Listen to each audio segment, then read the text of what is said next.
ಸರ್ಕಾರ ಸದ್ದಿಲ್ಲದೆ BPL card ಆಪರೇಷನ್ಗೆ ಇಳಿದುಬಿಟ್ಟಿದೆ. ಈಗಾಗಲೇ ಹಲವು ಜಿಲ್ಲೆಗಳಲ್ಲಿ ಲಕ್ಷಾಂತರ ಬಿಪಿಎಲ್ ಕಾರ್ಡ್ಗಳನ್ನು ಪತ್ತೆ ಮಾಡಿ ರದ್ದು ಮಾಡಿದೆ. ಬಿಜೆಪಿ ನಾಯಕರು ಸರ್ಕಾರದ ವಿರುದ್ಧ ಸಮರ ಸಾರಿದ್ದು, ಕೊನೆಗೂ ಸಿಎಂ ಸಿದ್ದರಾಮಯ್ಯ ಕಣ್ಣು ಬಿಟ್ಟಿದ್ದಾರೆ. ಈ ಕುರಿತ ಒಂದು ರಿಪೋರ್ಟ್ ಎಲ್ಲಿದೆ ನೋಡಿ.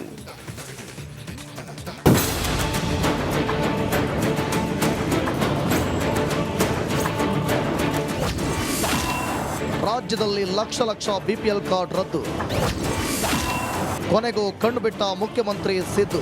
ಎಸ್, ನೀವು ಕೇಳ್ತಿರೋ ಮಾತುಗಳು ಸತ್ಯ, ನೀವು ನೋಡಿರೋ ನ್ಯೂಸ್ ಸಹ ನಿಜ. ಕಾಂಗ್ರೆಸ್ ಸರ್ಕಾರ ನಡೆಸುತ್ತಿದ್ದ ಆಪರೇಷನ್ ಅಕ್ಕಿ ಮಹಾಯಜ್ಞಕ್ಕೆ ನಿಮ್ಮ ರಿಪಬ್ಲಿಕ್ ಕನ್ನಡ ಬ್ರೇಕ್ ಹಾಕಿದೆ. ಕಳೆದೊಂದು ವಾರದಿಂದ ನಾವು ಮಾಡಿದ್ದ ಹಠಬಿಡದ ವರದಿಗೆ ಕೊನೆಗೂ ಸರ್ಕಾರ ಮಣಿದಿದೆ. ಇತ್ತ ವಿಪಕ್ಷ ಬಿಜೆಪಿ ನಾಯಕರು ಸಮರ ಸಾರಿದ್ರು. ಆಹಾರ ಮಂತ್ರಿ KH ಮುನಿಯಪ್ಪ ಸ್ಪಷ್ಟನೆ ಕೊಟ್ಟರು. ಯಾವುದೇ ಕಾರ್ಡ್ ರದ್ದಾಗಿಲ್ಲ, ಅನರ್ಹ ಮಾತ್ರ. ಯಾವುದೇ ಅರ್ಹ BPL ಅಥವಾ APL ಕಾರ್ಡ್ಗಳನ್ನು ರದ್ದುಪಡಿಸಿರುವುದಿಲ್ಲ. ಇದು ನಾನು 3 ದಿನದಿಂದ ಹೇಳ್ತೀನಿ, ಇವತ್ತು ಕ್ಲಿಯರ್ ಆಗಿ ಹೇಳ್ತಾ ಇದ್ದೀನಿ. BPL ಕಾರ್ಡ್ ಹೊಂದಿದ್ದ ಪಡಿತರ ಚೀಟಿ ಮಾನದಂಡಗಳ ಅನ್ವಯ ಪರಿಶೀಲಿಸಲಾಗಿ ಅನರ್ಹರೆಂದು ಕಂಡುಬಂದ BPL ಕಾರ್ಡ್ದಾರರನ್ನು APLಗೆ ಸೇರಿಸಲಾಗಿದೆ. ಚಿಂತೆ ಬಿಡಿ, ರದ್ದಾದ ಕಾರ್ಡ್ ಮತ್ತೆ ಬರುತ್ತೆ. ಮತ್ತೆ APL ಅವರು ಯಥಾಸ್ಥಿತಿಯಲ್ಲೇ ಇರ್ತಾರೆ. ಯಾರ್ಯಾರು BPL ಅಲ್ಲಿರೋರು APLಗೆ ಹೋಗಿದ್ದಾರೆ, ಯಾರಿಗೆ ನಿನ್ನೆ ಮೊನ್ನೆ ಎಲ್ಲ ಮಾಧ್ಯಮದ ಮುಂದೆ ಹೋಗಿ ನಮಗೆ ಕಾರ್ಡ್ ಇಲ್ಲ, ನಮ್ಮ ಮನೆಯಲ್ಲಿ ಗಂಡಸರಿಲ್ಲ, ನಮ್ಮ ಮನೆಯಲ್ಲಿ ದುಡಿಯೋರಿಲ್ಲ, ನಮಗೆ ಕಾರ್ಡ್ ನಿಲ್ಲಿಸಿದ್ದಾರೆ ಅಂತ ಹೇಳಿದ್ರು ಎಲ್ರಿಗೂ ಕೂಡ ಲಾಗಿನ್ಗೆ ವಾಪಸ್ ತಂದು 1 ವಾರದಲ್ಲಿ ಅದನ್ನೆಲ್ಲ ಕರೆಕ್ಟ್ ಮಾಡಿ ಮತ್ತೆ ಅವರೆಲ್ರಿಗೂ ಅಕ್ಕಿ ಕೊಡ್ತೀವಿ. ಸರ್ಕಾರಿ ನೌಕರರಿಗೆ ತೆರಿಗೆ ಕಟ್ಟುವವರನ್ನ ತೆಗೆಯಿರಿ. ಸರ್ಕಾರಿ ನೌಕರರು ಇನ್ಕಮ್ ಟ್ಯಾಕ್ಸ್ ಕೊಡೋರು ಅವ್ರನ್ನ ಬಿಟ್ಟು ಯಾರನ್ನು ತೆಗಿಬೇಡಿ ಅಂತ ಹೇಳಿದ್ದೀನಿ. I am making it very clear. DKC Ashok ಮಧ್ಯೆ ರೇಷನ್ ಕಾರ್ಡ್ ಫೈಟ್.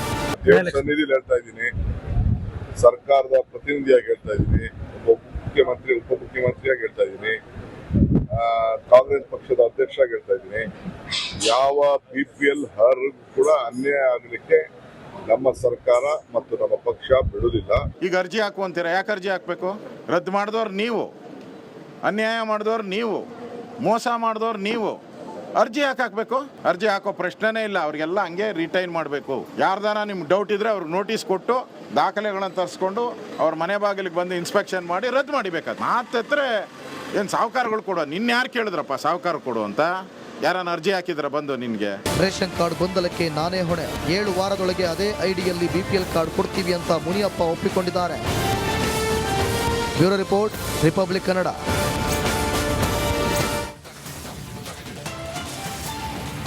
ಈ ಹಿಂದೆ ನೀರಿನ ಅವಶ್ಯಕತೆ ಎದುರಾದಾಗ ಬಾವಿ ತೋಡ್ತಾ ಇದ್ರು. ಈಗಂತೂ ಬೋರ್ವೆಲ್ ಕೊರೆಸ್ತಾರೆ. ಆದ್ರೆ ಇಲ್ಲಿ ರೈತರೊಬ್ಬರು ಸುರಂಗವನ್ನೇ ಕೊರೆದ್ಬಿಟ್ಟಿದ್ದಾರೆ.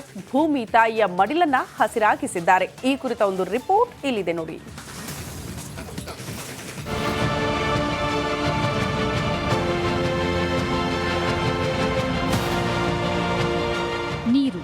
ನೀರೇ ಉಸಿರು.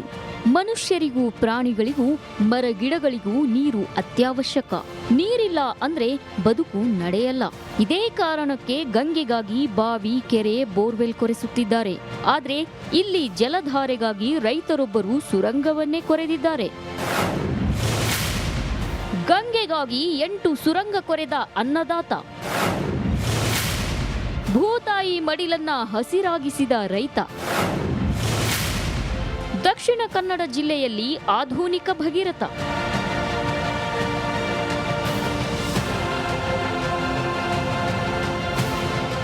ಇವರು ಆಧುನಿಕ ಭಗೀರಥ. ದಕ್ಷಿಣ ಕನ್ನಡ ಜಿಲ್ಲೆಯ ಮಾಣಿಲ ಗ್ರಾಮದ ಜಾನ್ ಮೊಂತೆರೋ. ಕಡು ಬಡತನದಲ್ಲಿರೋ ಇವರಿಗೆ ಕೃಷಿ ಕೆಲಸಕ್ಕೆ ನೀರಿನ ಸಮಸ್ಯೆ ಎದುರಾಗಿತ್ತು. ಹಾಗಂತ ಜಾನ್ ಮೊಂತೆರೋ ಕೈಕಟ್ಟಿ ಕೂರ್ಲಿಲ್ಲ. ಬಡವನ ಕೈಯಲ್ಲಿ ಏನ್ ಮಾಡೋಕಾಗುತ್ತೆ ಅಂತ ಸುಮ್ಮನೆ ಕೂರ್ಲಿಲ್ಲ. ಗಂಗೆಯನ್ನ ಹರಿಸೋಕೆ ಜಾನ್ ಮೊಂತೆರೋ ತೆಗೆದುಕೊಂಡಿದ್ದು ಯಾರು ಊಹಿಸಲಾಗದ ನಿರ್ಧಾರ.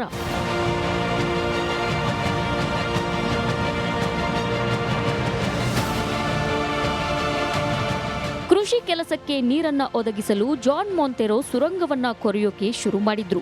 ದಿನವಿಡೀ ಕೂಲಿ ಕೆಲಸಕ್ಕೆ ತೆರಳಿ ಸಂಜೆ ಮನೆಗೆ ಬರ್ತಿದ್ದಂತೆ ಸುರಂಗ ಕೊರೆಯೋ ಕಾರ್ಯಕ್ಕೆ ಮುಂದಾಗ್ತಿದ್ರು. ಸಂಜೆ 6 ಗಂಟೆಯಿಂದ ತಡರಾತ್ರಿ 12 ಗಂಟೆಯವರೆಗೂ ಸುರಂಗ ಕೊರಿತಿದ್ರು. ಇದರ ಫಲವಾಗಿ ಈ ಸುರಂಗದಿಂದ ಗಂಗೆ ದರ್ಶನ ಕೊಟ್ಟಿದ್ದಾಳೆ. ಜಾನ್ ಮೊಂತೆರೋ ಕೈ ಹಿಡಿದಿದ್ದಾಳೆ.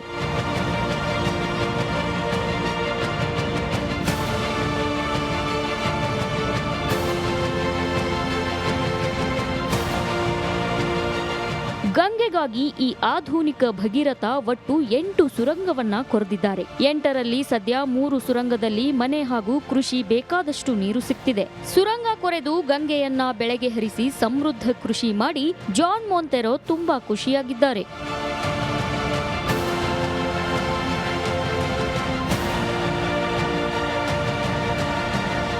ಜಾನ್ ಮೊಂತೆರೋ ಕಾರ್ಯಕ್ಕೆ ಪತ್ನಿ ಮಕ್ಕಳು ಕೂಡ ಬೆನ್ನೆಲುಬಾಗಿದ್ದಾರೆ. ವಯಸ್ಸಾದ್ರೂ ಸುರಂಗ ದುರಸ್ತಿ ಕಾರ್ಯ ನಡೆಸುತ್ತಾ ಕೃಷಿಯಲ್ಲಿ ಖುಷಿ ಕಂಡಿದ್ದಾರೆ. ಇಂತಹ ವಯಸ್ಸಲ್ಲಿ 8 ಸುರಂಗ ಕೊರೆದಿರೋ ಇವರು ನಿಜಕ್ಕೂ ಆಧುನಿಕ ಭಗೀರಥನೇ. ಕ್ಯಾಮರಾ ಪರ್ಸನ್ ದಿವಾಕರ್ ಪದ್ಮುಂಜಾ ಜೊತೆ ದಿನೇಶ್ ಕಾಶಿಪಟ್ನ, ರಿಪಬ್ಲಿಕ್ ಕನ್ನಡ, ಮಂಗಳೂರು. ಆತ 1 ದಶಕದ ನಂತರ ಎಂಟ್ರಿ ಕೊಟ್ಟ ಒಂದೇ ತಿಂಗಳಲ್ಲಿ ಎನ್ಕೌಂಟರ್ಗೆ ಬಲಿಯಾದ. ನಕ್ಸಲರು ಎಂಟ್ರಿ ಆಗ್ತಾ ಇದ್ದಂತೆ ಖಾಕಿ ಪಡೆಗೆ ಮಾಹಿತಿ ಸಿಕ್ಕಿತ್ತು. ಇದೀಗ ನಾಯಕನಿಲ್ಲದ ಕೆಂಪು ಉಗ್ರರ ಪಡೆ ತಂಡ ಹೊಡೆದ್ಬಿಟ್ಟಿದೆ. ಹಾಗಿದ್ರೆ ಎಎನ್ಎಫ್ ಕೂಬಿಂಗ್ ಬೇಟೆಗೆ ನಕ್ಸಲ್ ಪಡೆ ನಲುಗಿದ? ಕಂಪ್ಲೀಟ್ ರಿಪೋರ್ಟ್ ಇಲ್ಲಿದೆ ನೋಡಿ.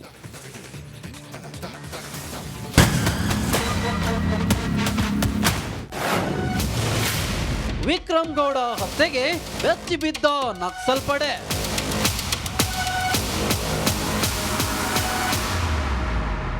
ನಾಲ್ಕು ದಿನದಿಂದ ಪಶ್ಚಿಮ ಘಟ್ಟಗಳ ಸಾಲಿನಲ್ಲಿ ಬೀಡು ಬಿಟ್ಟಿರೋ ಪೊಲೀಸರು. ಕೈಯಲ್ಲಿ ಗನ್, ಬುಲೆಟ್ ಪ್ರೂಫ್ ಜಾಕೆಟ್, ಎಲ್ಲಿ ಅಡಗಿದ್ದು ಬಿಡೋದಿಲ್ಲ ಅನ್ನೋ ವಾಕ್ಯ. ಈ ಅಲರ್ಟ್ಗೆ ಕಾರಣವೇ ನಕ್ಸಲ್ ನಾಯಕನ ಹತ್ಯೆ. ನಾಯಕ ವಿಕ್ರಮ್ ಗೌಡನ ಎನ್ಕೌಂಟರ್ಗೆ ಇಡೀ ನಕ್ಸಲ್ ಪಡೆ ತಂಡ ಹೊಡೆದಿದೆ.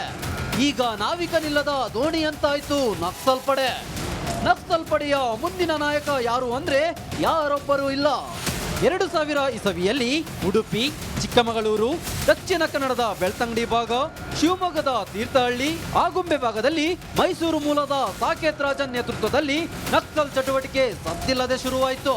ಅಲ್ಲಿಂದ ಇಲ್ಲಿವರೆಗೆ ಕರುನಾಡಲ್ಲಿ ನಕ್ಸಲ್ ಪಡೆ ಹಿಸ್ಟರಿ ನೋಡೋದಾದ್ರೆ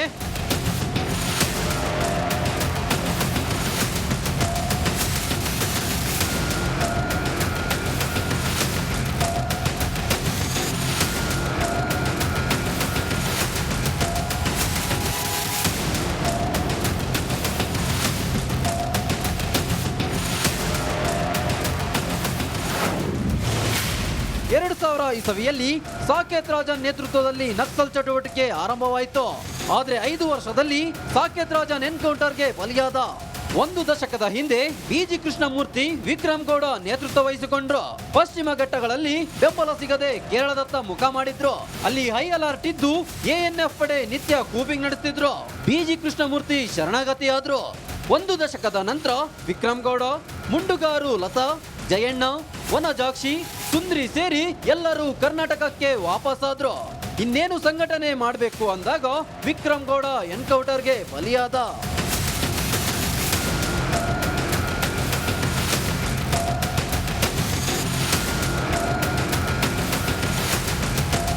ಇನ್ನು ಹೊಸ ಮುಖಗಳು ನಕ್ಸಲ್ ಚಟುವಟಿಕೆಯಲ್ಲಿ ನಿರಾಸಕ್ತಿ ಹೊಂದಿವೆ ಅನ್ನೋ ಸ್ಥಳೀಯ ಮಾಹಿತಿ ಪೊಲೀಸರಿಗೆ ಲಭ್ಯವಾಗಿದೆ.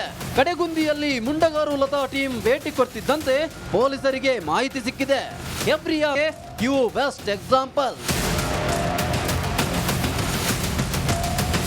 ಚೇತನ್ ಪದ್ಮಶಾಲಿ, ರಿಪಬ್ಲಿಕ್ ಕನ್ನಡ, ಚಿಕ್ಕಮಗಳೂರು.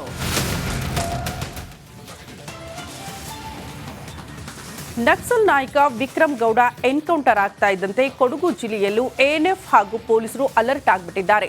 ಈ ಹಿಂದೆ ಹಲವು ಬಾರಿ ಕೊಡಗು ಜಿಲ್ಲೆಯ ಗಡಿ ಭಾಗದಲ್ಲಿ ನಕ್ಸಲರು ಕಾಣಿಸಿಕೊಂಡಿದ್ರಿಂದ ಹದ್ದಿನ ಕಣ್ಣಿಡಲಾಗಿದೆ. ಹಾಗಿದ್ರೆ ಈ ಹಿಂದೆ ನಕ್ಸಲರು ಎಲ್ಲೆಲ್ಲಿ ಕಾಣಿಸಿಕೊಂಡಿದ್ರು ಅನ್ನೋದರ ಕಂಪ್ಲೀಟ್ ರಿಪೋರ್ಟ್ ಇಲ್ಲಿದೆ ನೋಡಿ.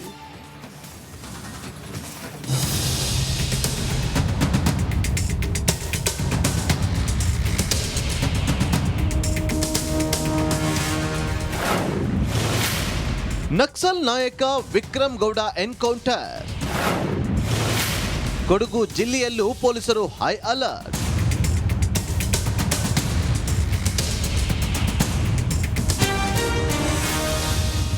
ಕೊಡಗು ಜಿಲ್ಲೆ ಕೇರಳ ರಾಜ್ಯದೊಂದಿಗೆ ಗಡಿ ಭಾಗವನ್ನ ಹೊಂದಿದೆ.